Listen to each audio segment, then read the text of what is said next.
Hi guys, my name is Kabir and you're watching Clad Prep A Venture of Time and today's session of कर लो बात हम citizenship के बारे में बात करने वाले। अब सिटीजन कौन होता है इंडिया का? यार हर कोई व्यक्ति जो कि इंडिया में अपना टैक्स पे कर रहा है वो सिटीजन होता है।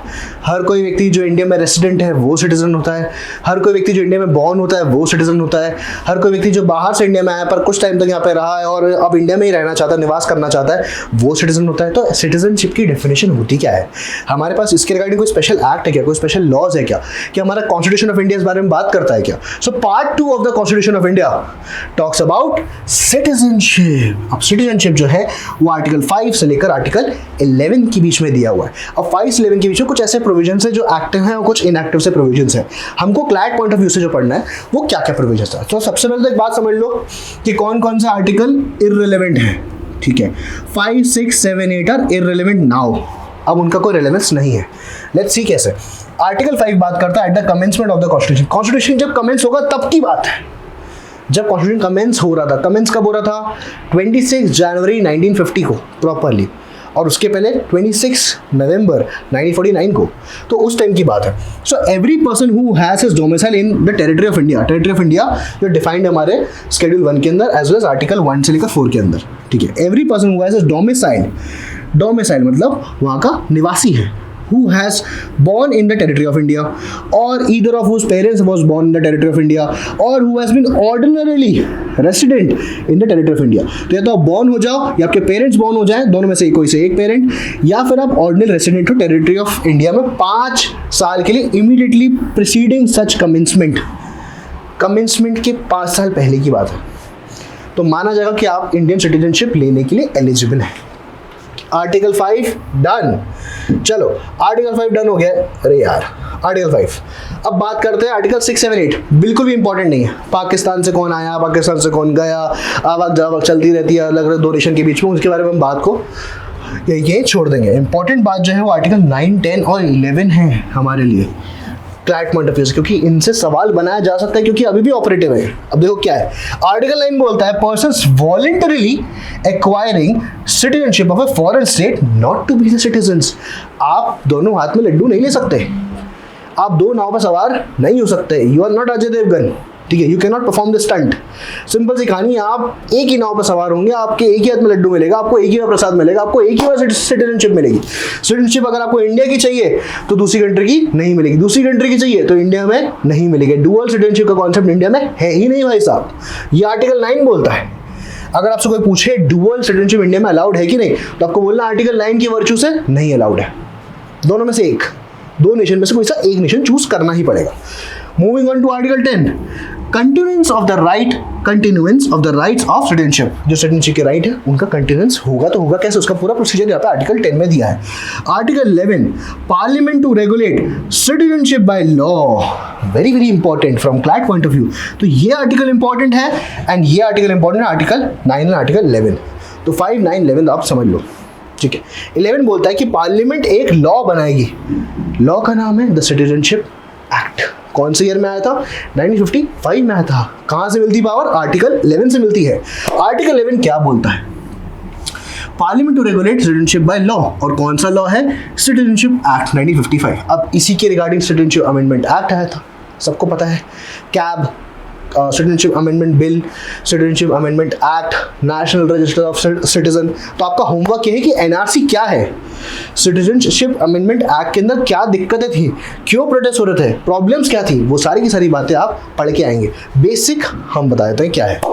अगर आपको समझ में नहीं आ रहा कि यार क्या इशू था, क्या इसका दायरा था सिटीजनशिप अमेंडमेंट एक्ट का, हमें पता होना इंपॉर्टेंट है क्योंकि it's actually relevant.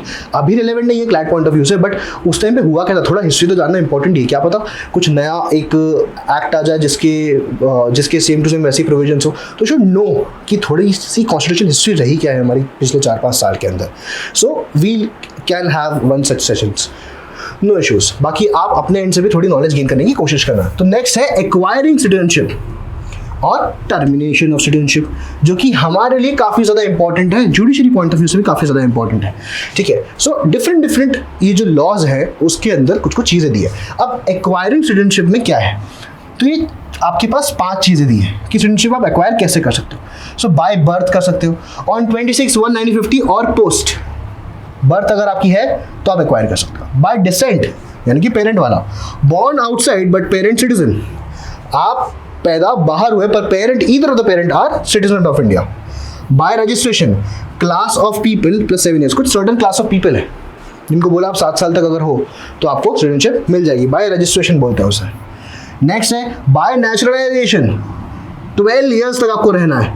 Citizenship amendment act ने इसको अमेंड कर दिया है, ठीक है। Moving on, bye incorporation of territory, आपको टेरिटरी एक्वायर कर लेते हो या फिर आप टेरिटरी एक्वायर कर लेते हो, मतलब इंडिया एज अ कंट्री कुछ एक सर्टन टेरिटरी को एक्वायर कर लेता है इंडिया के अंदर,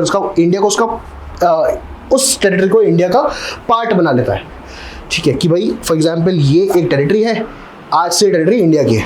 एग्जाम्पल क्या है, गोवा और सिक्किम, तो मतलब वहाँ के सारे लोग अब क्या हो जाएंगे, गोवा के सिटीजन, सिक्किम के सिटीजन नहीं, गोवा के रेसिडेंट, सिक्किम के रेसिडेंट और इंडिया के सिटीजन। चलो अब टर्मिनेट करना है भाई, मिल तो गई सिटीजनशिप, पर टर्मिनेट किस ग्राउंड पे होगी, तो टर्मिनेशन बहुत इंपॉर्टेंट है। बाय रिनंसिएशन, ये 3 मेथड टर्मिनेट करने के। जब आप रिनंसिएट कर दो, वॉलंटरीली गिविंग अप, आप वॉलंटरी खुद की सिटीजनशिप गिव अप कर दो। तो इंडिया में रहते रहते क्या आप वॉलंटरी सिटीजनशिप गिव अप कर सकते हो और दूसरी कंट्री की सिटीजनशिप ले सकते हो? हाँ, आर्टिकल 9 बोलता है ना। सो कॉन्स्टिट्यूशन ऑफ इंडिया के सारे आर्टिकल और सारे के सारे जितने भी प्रोविजंस हैं सब इंटरलिंक्ड है। सारे के सारे ये जो एक्ट्स हैं ये कॉन्स्टिट्यूशन ऑफ इंडिया से तो पावर अपनी ड्रॉ करते हैं, राइट। तो by renunciation, voluntary giving up, by termination, acquiring other citizenship, बिल्कुल सही। बाय डेप्रीवेशन, सेंट्रल गवर्नमेंट में टेक अवे, सेंट्रल गवर्नमेंट आपकी सिटीजनशिप ले लेती है। क्यों ले लेती है? क्योंकि आपका कॉन्स्टिट्यूशनल वैल्यू में फेथ नहीं है। इसको थोड़ा एक्सपैंड करके समझ लेते हैं। You do not have faith in the constitutional value, number 1. Number 2, acting against the constitution or the state. And number 3, wrongful means in acquiring citizenship. तो आपने क्या किया, आपका faith नहीं था constitutional values के अंदर, आप you have acted against the constitution or state।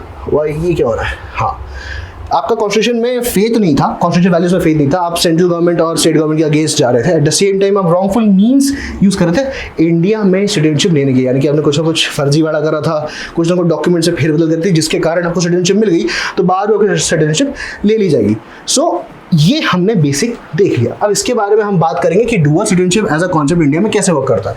So allowed है कि नहीं है, तो 2004 में आया था ये आपका OCI, overseas citizenship of India. अब क्या बोलता है, relaxation to person of Indian origin, जो पर्सन इंडियन ओरिजिन के हैं उनको थोड़ा रिलैक्सेशन मिल जाता है, ठीक है। No absolute right to them as compare to the Indian citizen, तो उनके पास एब्सोल्यूट राइट होता है क्या जैसे इंडियन सिटीजन का होता है क्या, वोट डाल सकते हैं क्या? नहीं भाई, कुछ ऐसे राइट्स हैं जो सिर्फ सिटीजन के पास है और कुछ राइट ऐसे हैं जो नॉन सिटीजन के पास भी है।